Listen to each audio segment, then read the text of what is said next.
I was proud of our guys' effort. They battled, they competed. You know, you got to give SMU credit.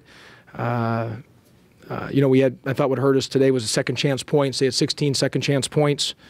We obviously had a little too many turnovers, but we didn't execute on some things down the stretch. But however, I was really proud of our young men, and we battled, we competed, and you know, came up short. But we got to be ready to go on Sunday and try to get a win on Sunday versus Tulsa. Josh, down 3 out of the timeout. Was it a pick and roll call play for Dedrick? What exactly happened on that? Yeah, we were trying to get the ball to Dedrick, and we wanted to go to Dedrick, and then and at the end we were going to set a 4-5 ball screen with it. I wanted it into his hands, and then he drove it, and he saw Burrell cutting back door. We had Avery and Burrell interchange there on that, and that allowed Burrell to cut back door, and Dedrick saw him, but he got stuck in the air, and so. Just that happens. Yeah. Josh, also down 3. The game never comes down to one play, but was there an explanation given for why they called the type of foul they did on Dedrick on the other end? Because that was a killer for your momentum. You still had a chance until they got the shots and the ball. Yeah, you mean on the intentional foul they called? Yeah, I was asking them to check the replay, but they didn't. They said it was for sure. I was yelling them to check it, but.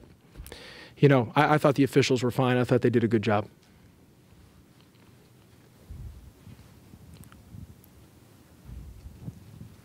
Avery, you look like you've looked a lot. I mean, you guys, again, this is the 7th game this year you guys have lost by 6 points or less. You can't. Well, and the other thing, Mike, is, I mean, it's unbelievable about some of the balls that have not bounced our way. We did such a good job on Nick Moore, and the first shot he hits, it's a 50-50 ball. Jeremiah's taking him out, denying him, and it just ends up in Nick's hands by accident. And then some of our free throws we missed are, you know, just again, we just haven't got some breaks, and it's been like that all year long. I mean, that was Nick's first shot, and that kind of got him going, and that was totally by accident.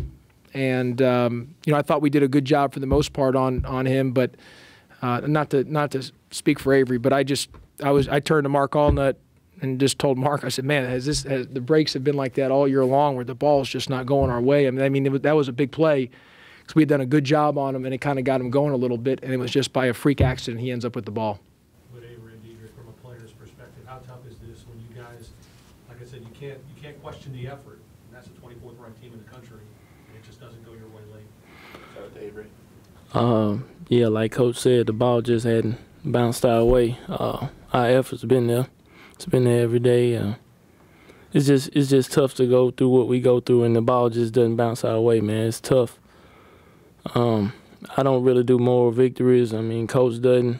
We don't believe in moral victories, and we want to win. And when the ball doesn't bounce your way, like he said all year, I mean, it's tough. Just like Avery said, I wouldn't trade this team for nothing. Guys go out there and play hard every night, and I love playing with those guys. And just like Avery said, the ball don't bounce your way. I mean, we out there, for me personally, the rebounds in my hand, slipping out of my hand, going out of bounds on the offensive end. Just like the whole night, just the ball was not bouncing our way.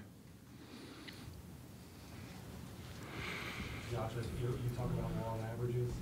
Hasn't gone. The law of averages has not worked in our favor this year. Maybe it's due. You know what?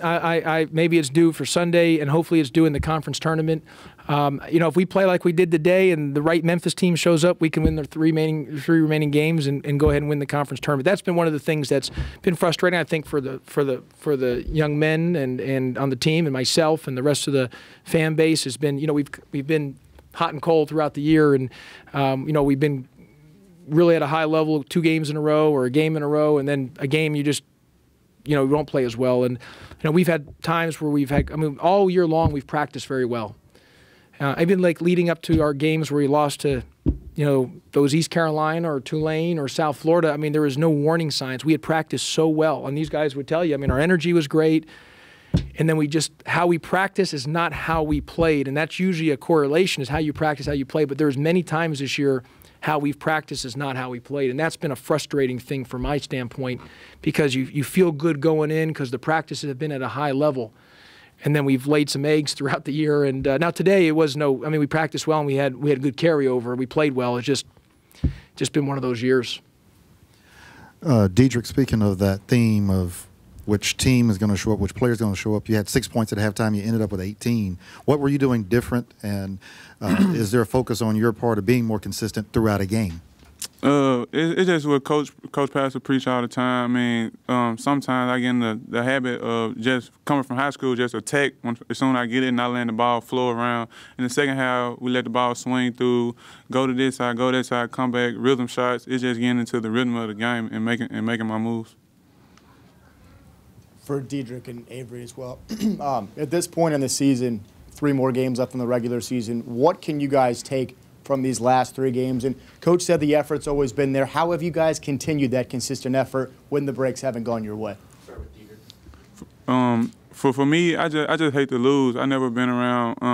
I never lost so many games up in a whole season as a 13. In my whole high school career, I only lost 10, and it's just the will of not wanting to lose and the competitive nature just to go out there and continue to play. No matter what our record is, we still have a chance to do what we need to do. Yeah, like Diedrich said, I think it's all about building momentum going into closing the season, so we can win the conference tournament. I mean, you got a good team in Tulsa who is top in our league too, and then we got Temple. We got a chance to beat the #1 team in this conference. I mean, it's some good teams in this conference, but we have a lot of talent too, and no team just scares me to where I'm nervous at night going to sleep thinking we can't beat them. I know we got enough talent to win any game there is against anybody, I feel like.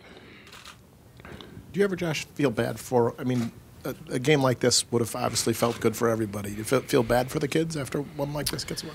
I mean, losing stinks. I mean, losing's no fun. Losing's just, that's part of sports, and you want to, you want guys on your team, and for myself, it's not as much on the winning part as you want to avoid losing because of the feeling of losing, that what's the after effects of not sleeping. It replays in your mind. It takes a toll on you for a minimum of 48 hours. It just eats at you. So it's not as much on the winning, which is such a relief, and you don't take those for granted. It's more that the losing, you're so sick about when you lose the game, and it just, it's the next 48 hours. It just wears on you. But so it's not about as much feeling bad. It's just, man, we got to get the wins, and you're sick about losing, and nobody wants to have our record that we have, and I'm not happy about it. Players aren't happy about it. Fans aren't happy about it. No one's happy about it. But I do still believe in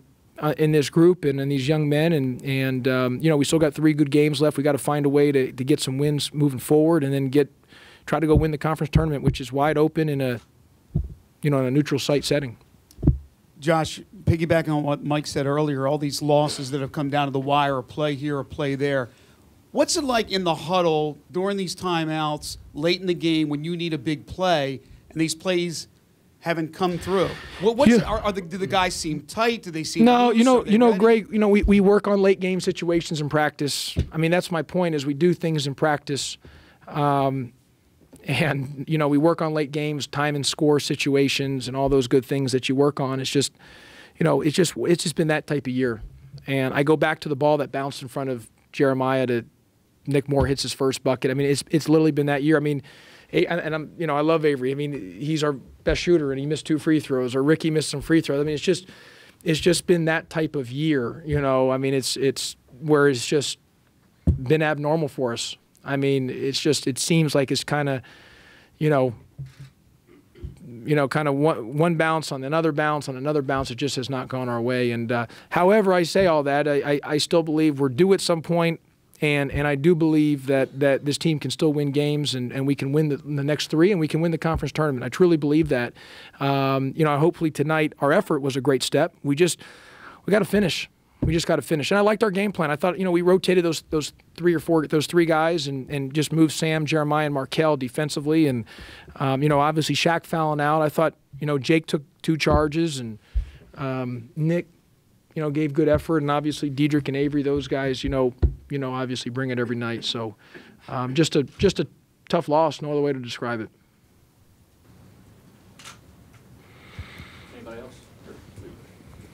for everybody at the table. Obviously, no one's happy by losing, clearly.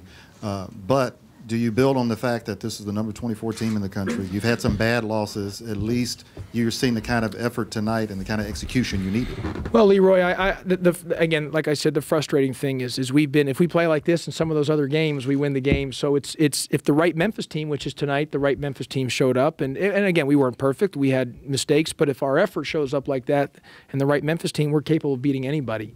And it's got to be the right Memphis team. When the right Memphis team with the right mindset shows up, we can win the conference tournament.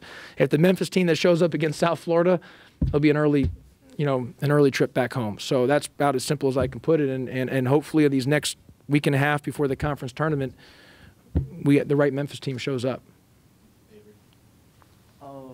Like I said earlier, I don't do moral victories. I don't care if we played the #1 team in the country and lost by 1. It's you lost. And I still feel the same about it. Avery's exactly right. I said this: whether you lose to East Carolina, or you lose to Oklahoma, or you lose to Tulane, or you lose to SMU, it's the same. It's the same feeling. There is no. I've never believed in moral victories. There's no such thing. Either you win or you lose. On that Jeremiah Martin 3, down 1, were you trying to call timeout there? Yeah. Is he in for defensive purposes? He was right in there? for defense. I was trying to call timeout. I love Jeremiah. I thought he played his butt off. I love him. I'm not mad at him. That was an unexpected shot. I was trying to call timeout. But the new rule, the coach, the old rule, the coach, you would get credited for the timeout, and that is actually something that I sent in just earlier in this year when they asked about the rule stuff. Do you like the rules with the timeouts? And I actually said I didn't like it. I liked, I like the ability that the coach should have the ability to call timeout from the side. And if you're allowed to do it from the pros, how can you not do it from college? I mean, it makes no sense. So. I don't like that rule whatsoever, but I was screaming for a timeout. Obviously, the players have to call it. They can't award it to me. We were doing defense, offense, and I love Jeremiah. He played so hard, and he's going to be a really good player. But yeah, that was just an unexpected shot, and he knew it. But that happens. But Josh, the outcome wasn't what you wanted. But don't you want your guys in that situation to take? I mean, he was open in the corner. It was an open listen, look. if he hit the shot, we'll be saying that was a great, and Jeremiah, and it just. It's a make and miss game, and I wanted to get a timeout and get the ball to Diedrich or have Avery in that corner. I wanted to get Burrell back in because I was going offense, defense, and I liked that we were coming down in a flow, so we didn't have to call it right away. But then when we pulled it back out, I was screaming timeout so we can get a play. But obviously the shot was taken, and you can't award the coach from a timeout from the side, which I just don't like that rule. They changed it for this year, and I actually, like I said, I sent it to the comments with the officials that I wish it would go back to that the coaches are allowed to call timeout. Anybody else? Okay, thanks everybody.